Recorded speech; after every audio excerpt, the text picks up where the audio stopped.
tarde, queridos alunos. Sou a professora Joana Lúcia, do FTM de Ciências. Os anelídeos, pessoal, são animais, que têm o corpo cilíndrico. Anelídeos vem de anéis, são animais que têm, então, são anelados, eles possuem segmentos no corpo.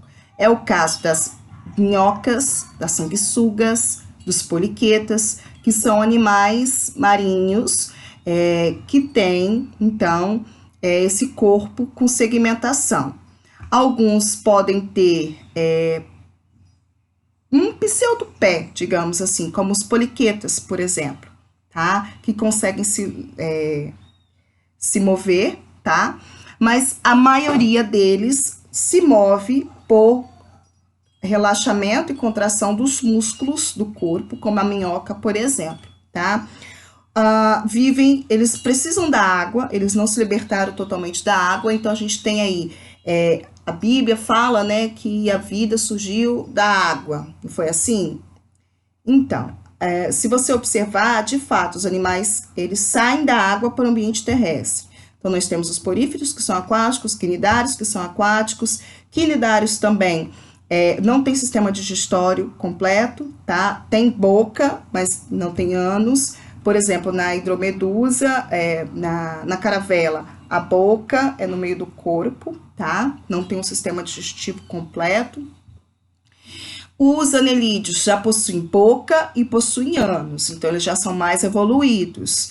Porém, eles precisam de um ambiente úmido para viver, eles não conseguem viver 100% fora, da água numa terra seca. Então, exemplos de anelídeos são as sanguessugas, as minhocas.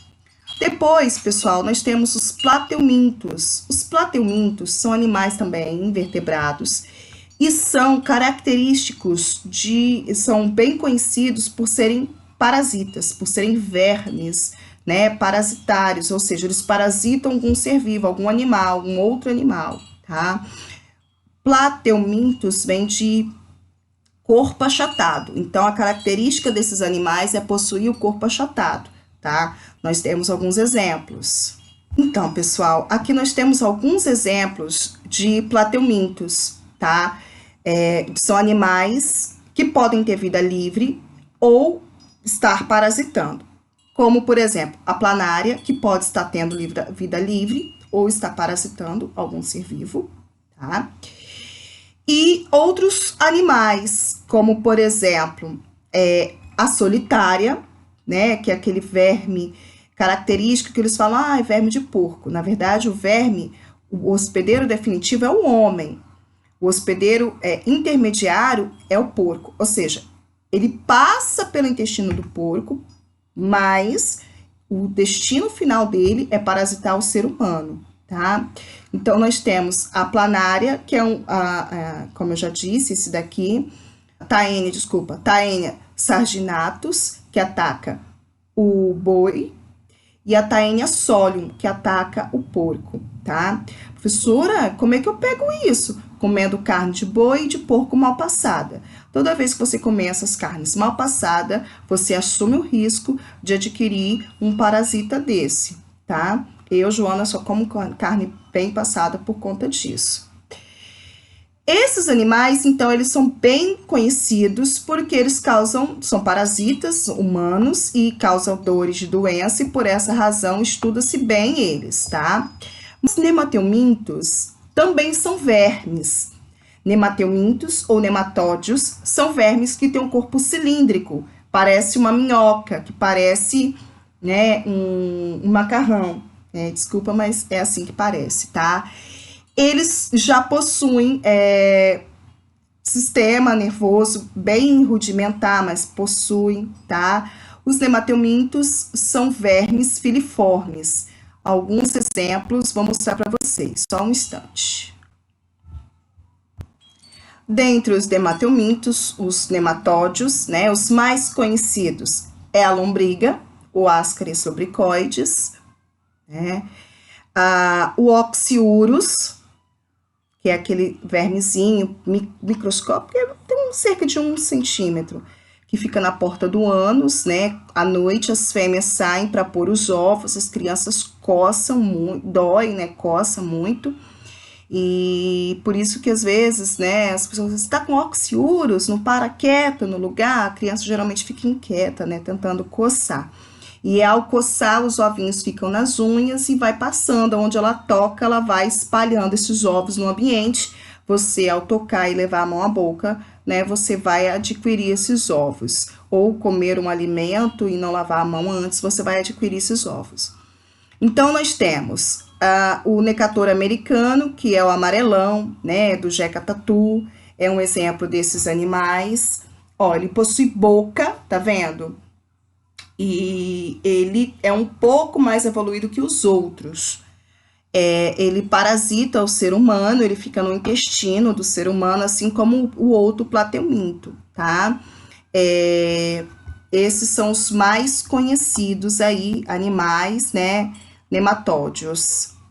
O bicho geográfico, que é aquele que dá na pele, é um bicho que fica por baixo da pele, comendo a pele da pessoa e deixando aonde ele passa esse rastro, por isso que chama de bicho geográfico. Na verdade, ele é um parasita de cachorro. Ele é de cachorro. E as pessoas adquirem porque certos humanos levam cães para a praia. E ao defecar, o parasita é liberado nas fezes do cão. E quando você pisa em cima, ou senta em cima, ou deita em cima, você pega isso. Crianças em jardim, é muito comum adquirirem esse bicho geográfico. Por quê? Na areia onde elas brincam, elas precisam brincar na areia, mas essa areia tem que estar livre de cães e de gatos. Os gatos, ao pularem os muros das creches e defecar naquela areia, também podem passar esse verme, tá? Então, assim, nós temos que ter um grande cuidado com esses vermes. Nunca diga nunca. Nunca pegarei esses bichos na minha vida, esses parasitas. Todo ser humano já teve, em alguma época da vida, né, vermes como estes. Por exemplo, a lombriga é muito comum na fase do ser humano. Por isso que é recomendado que se tome uma vez ao ano ou a cada 6 meses albendazol, mebendazol, anita, pirpan, que são remédios que vão combater, né, essas verminoses, até porque alguns entram em simbiose com o nosso corpo e não dão nem sinais que estão ali, né, vivem em perfeita harmonia, até que eles podem se reproduzir demais e vir deixar a pessoa morrer com esse excesso de vermes, né? É muito comum crianças morrerem asfixiadas por excesso de lombrigas, tá? À noite, as lombrigas, na fase de reprodução, elas saem do intestino, elas, na verdade, quando elas estão jovenzinhas, elas furam a parede do intestino, caem na corrente sanguínea, vão para o pulmão. A criança pode apresentar um quadro de pseudopneumonia. Muitos médicos dizem que ela está com pneumonia e, na verdade, ela está só com verme, tá?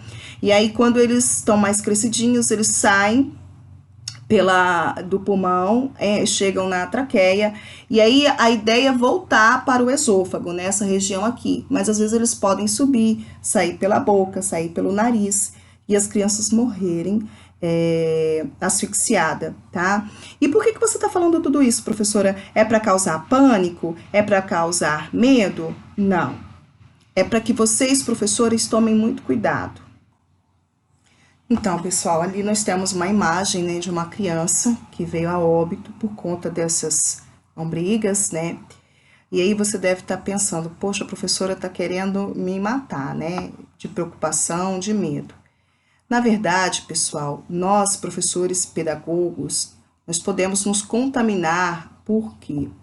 Porque esses verminoses, a gente contrai eles adquirindo ovo. Crianças que vivem em lugares insalubres como esse, sem rede de esgoto, que bebem água da chuva, que bebem água de lama, que brincam na lama, que nadam na lama, que não lavam as mãos. Esses ovos aqui da lombriga, eles são muito microscópicos, são muito pequenos. E você pode adquiri-los quando você passa a mão na língua e passa o dedo no caderno do menino que está com ovo de lombriga, que está com verme, que foi no banheiro, não lavou a mão e botou a mão no caderno, que botou a mão no livro. Então, nós temos que ter muito cuidado ao fazer isso. Existem vários artigos que comprovam que os professores se contaminaram dessa forma. Então, o correto é vocês usarem, né, aquela vasilhinha com aquela cera para poder passar quando você tem que lidar com muitos papéis. O correto é você trabalhar com os alunos a importância de cortar as unhas, a importância de andar calçado. Eu trabalhei numa comunidade aqui de Linhares, né, periférica, em que as crianças não têm o costume de ficar calçado. Elas vão para a escola de chinelo, o chinelo fica debaixo da carteira, eles ficam correndo o tempo todo para lá e para cá descalço, né? Isso é perigoso. Professores e pedagogos que trabalham em CEINs, em educação infantil, eles precisam ter um cuidado redobrado, porque essa criança, ao brincar na areia, é preciso que ela brinque. Eu não estou falando para vocês não deixarem. Ela precisa brincar na areia para ter contato com antígenos, para desenvolver anticorpos. Todavia, após a brincadeira, tem que lavar a mão com água e sabão e secar bem, com toalhas de preferência de papel ou papel higiênico. Eu, Joana, já vi um determinado... Após a brincadeira, a professora pegou uma toalha suja, que estava lá dura, de tão suja, passou de mão em mão e depois deu biscoito para as crianças comerem. Os meus alunos olharam com olhos desse tamanho e eu fiz... Tipo assim, não fala nada, porque você não pode tirar a autoridade do professor diante dos alunos, né? Mas isso não pode acontecer, pessoal. Por quê? Porque você está contribuindo para a propagação em massa de micro-organismos patogênicos, né, causadores de doença, e também para verminoses. Então, é preciso ter esse cuidado, tá? De lavar bem as mãos, de não deixar as crianças, igual, por exemplo, na educação infantil, essa criança ir no banheiro sozinha, ter contato com o vaso e não lavar as mãos. Então, lavar as mãos é importantíssimo. Agora, com o Covid-19, estão ensinando a lavar as mãos, né? Com bastante ênfase na televisão. Isso deveria ser ensinado durante todo o tempo, principalmente nas escolas, para que essas crianças aprendam a se proteger, a higienizar o corpo, para não pegar essas verminoses. Os moluscos, pessoal, são os animais marinhos, na maioria deles, mas existem animais moluscos terrestres, como, por exemplo, o caracol de jardim. Eles possuem um corpo mole, como o nome já diz, né, molusco, tem animais de corpo mole, tá? Podem possuir uma concha calcária, como é, por exemplo, a pérola, né, da ostra, o sururu, o caracol de jardim, né, o búzio.